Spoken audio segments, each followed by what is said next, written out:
Hello viewers, myself Tanishq Bered and welcome to the brand new episode of DBcast. Today we have a very special guest with us, a renowned pharmacologist and a neuroscientist. With over 15 years of experience in the field of preclinical drug discovery and academia, Sir has also collaborated with many industry giants like Sosa Heptas and GPR 350. His work with GPR 350 and visceral pain has opened new avenues for chronic pain and chronic pain management. He was a grader in his research.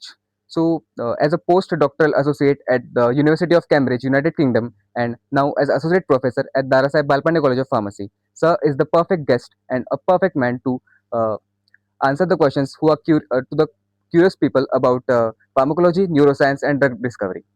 So, first of all, welcome to the DBcast. Thank you very much. Uh, I want to ask you that before this, have you been to any podcast?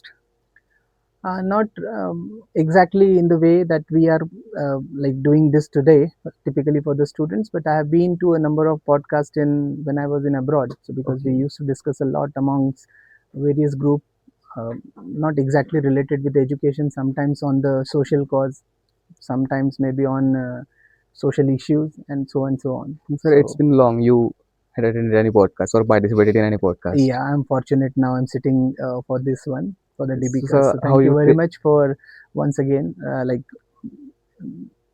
bringing me on this chair. Thank you. Yes. So, for the students who want to pursue in pharmacology, in neuroscience or drug discovery, so for that we have expert today. We'll ask various questions to him, and the questions for which audience are very curious to know about that how they can study abroad or how they can specialize in the field of pharmacology.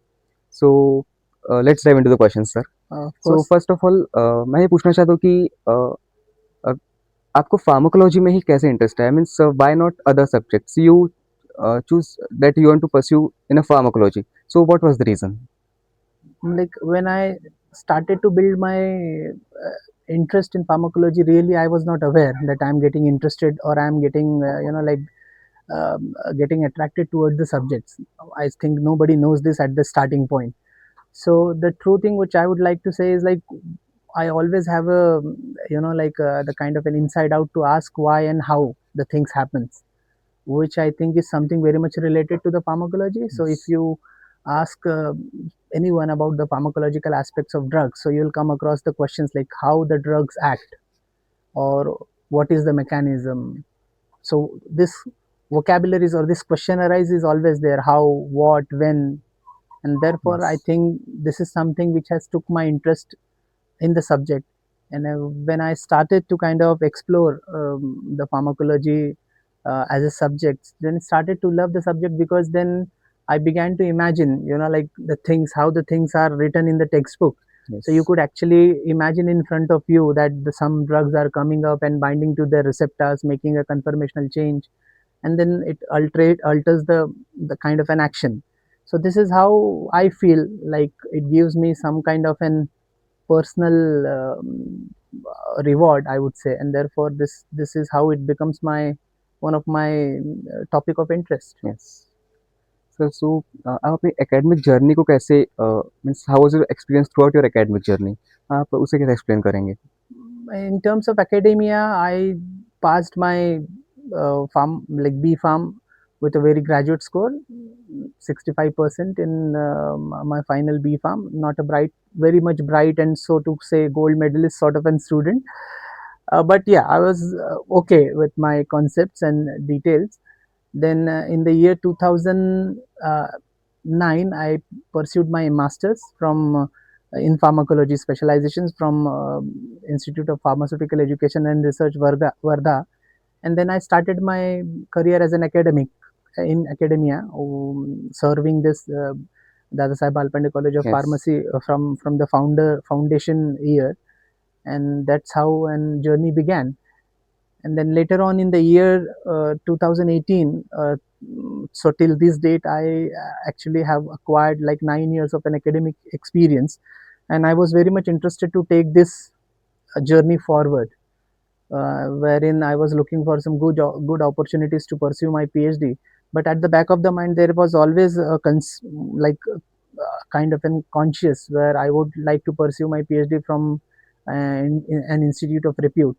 So in 2017, I got one MHRD funded fellowship to pursue my PhD from Shanghai University of China. Yes. But then at that time, like being a student, like you always fascinate if you get some opportunities for abroad. But then at that time, I think the two countries was not having the best of their relationship at that point Yes. of time, and there was little bit of on and off situation going on, and suddenly the Indian context of funding was there, but the Chinese context of funding was removed from that particular fellowship. And then I thought that okay, let it be not this time, but I was keep trying. And then luckily in 2018 I got this Cambridge opportunity, Yes. where I got my uh, Cambridge International Fellowship for pursuing my PhD from the University of Cambridge. And that was the lifetime opportunity, I would say, that I got luckily. And then and then I just went there to pursue my PhD for like almost 4 years. Pursued after completion of my PhD, I worked there as a research associate for the GSK, like GlaxoSmithKline, and in Yes. collaboration with the Dadasaheb, which is one of the leading part of Takeda Pharmaceuticals at that point of time. Yes. And then yeah, so we work in the areas of neuroscience, pain, inflammatory bowel diseases, IBS, and pain intervention in these particular disorders. And after that, it's then the India calling back. Yes. We say that Swadesh is always there in your heart, Mm. no matter where you live. So at that point, I thought that it is a high time that whatever I have learned in this 7 years of my journey in abroad, I should at least give some part of it back to the student, the society from where I have learned. And then that's the broader aim that I'm here. Yes, वो एक बात रहती है कि हमें खुद के देश के लिए कुछ करना है, चाहे फिर Mm. किसी भी और देश से कितना भी एजुकेशन At सिक्योर some कर ले। point of time, you do realize that okay, earning amount, money, capital is always there with you, but yes, that something that brings you back to your country is own country. your love towards the country and towards your people, and of course it's a family. Yes, So that is what I would say that have brought me here. Yes, and I am also and yes, I am also so proud to announce that so was also postdoctoral associate at University of Cambridge, United Kingdom, and that's an incredible thing for us. So, sir, I want to ask you that how was your experience in Cambridge? Now, truly speaking from my heart, it's completely a different world. Yes, Like you have to be in Cambridge to actually get the vibes of Cambridge. yes, Like I can explain it in words. It's a different thing. But really getting that vibes of Cambridge is ultimately a different aspect completely. Uh, very very lovable city, a fantastic atmosphere in terms of living as well as in terms of research, in terms of social life. So everything is there. so being an Indian, how did it impacted your life since moving to Cambridge? I wouldn't say much impact. It's just a kind of the the fact is like when you haven't gone to abroad, or you are going for to an abroad for the first time, Yes, definitely you have a lot of questions going through in your minds, that how the peoples will going to treat you, because you might have heard from many of the mouths that the peoples are very reluctant to talk, they are very reserved in nature, sometimes yes, they being like you might have heard about the cases of racism and all. yes, But in 7 years, I would really like to tell you that I haven't experienced a single event or a single day or a single event that has realized me that I am not a part of their community. It's like they are very welcoming, very supportive, very professional, I would say. That they are highly professional to their work, to their task, and they value a lot. They value relationship a lot. So still I have very close friends. My professors, my supervisors, department peoples are still in contact with me, and we cherish the kind of this relationship till date as well. so any difficulties you faced while transitioning from India to Cambridge in So that phase? because what I would like to to say that there, like it is not the same journey for everyone, because Yes, sometimes when you have been, so because in my case I was been completely funded by Cambridge Trust, so in terms of economical background I was very strong. Yes. in terms of financial background, I was very strong because all has been taken care of by the funding society.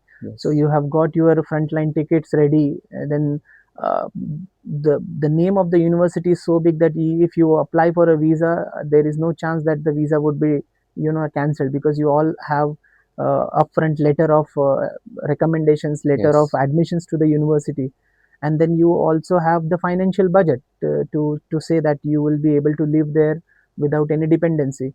So that is what the visa peoples or the immigration peoples are looking for. So I don't see any problem in terms of me going there.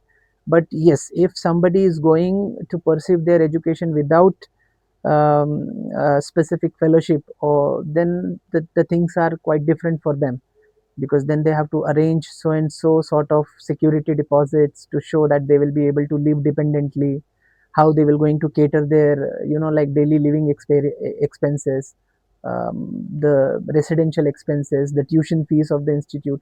Because here I would like to highlight that the tuition fees, or what we call as the college fees, is three Yes. times to that for an international student. So as like I was the international student at Yes. UK, so my fees is around three times greater than to a local UK resident. Yes. So therefore you need to get to that three times bigger fund for your education, which is a big task.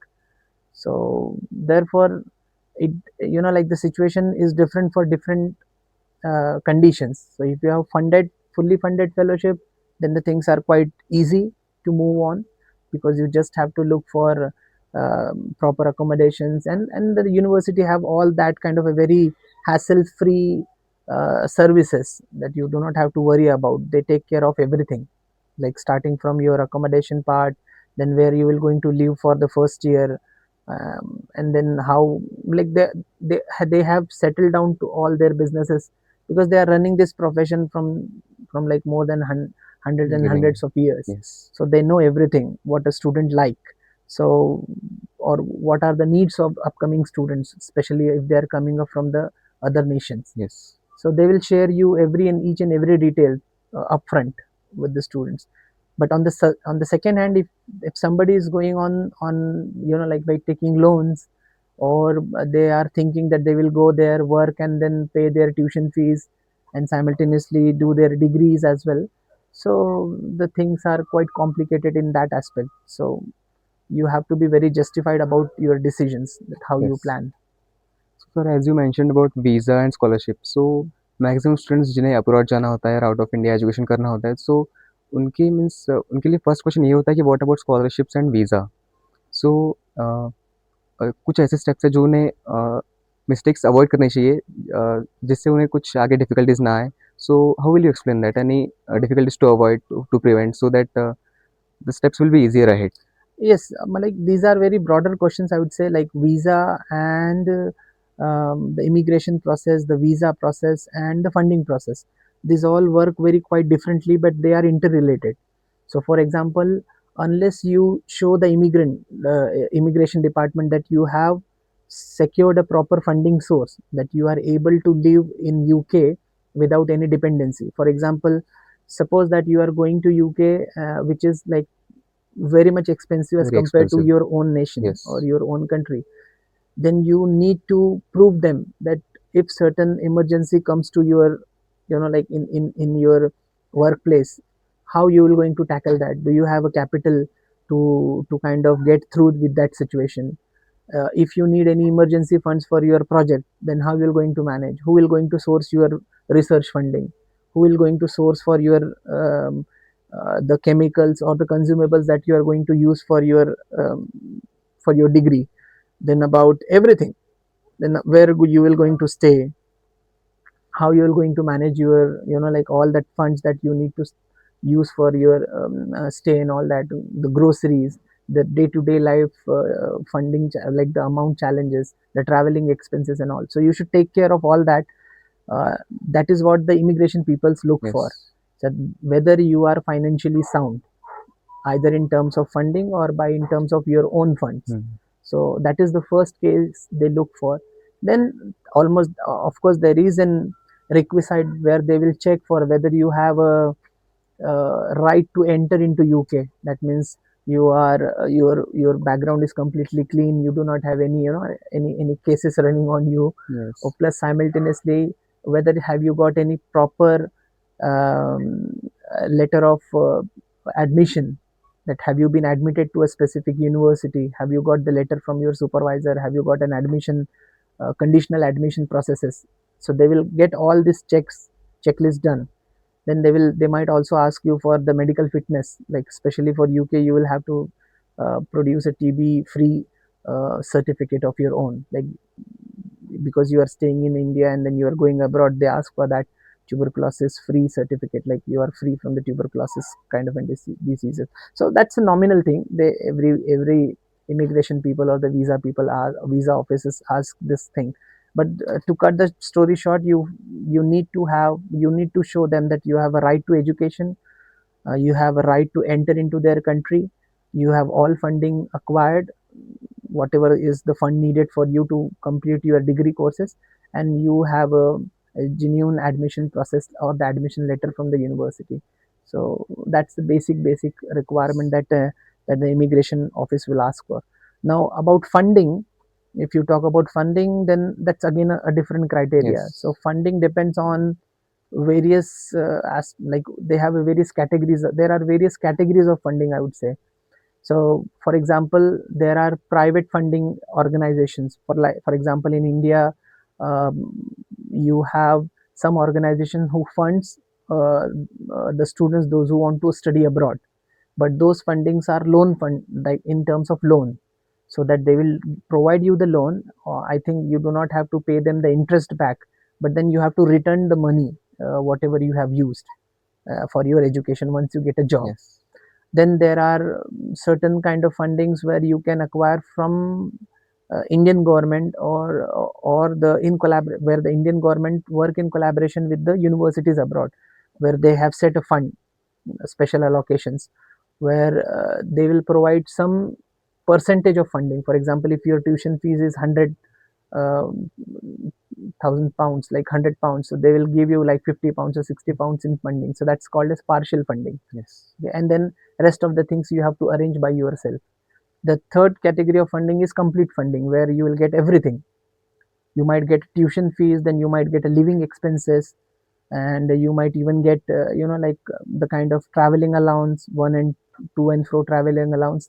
So these kind of fundings are sometimes may so this type of fundings are quite competitive, because like the funds are limited and the number of applications coming for these kind of a category of fundings are very high.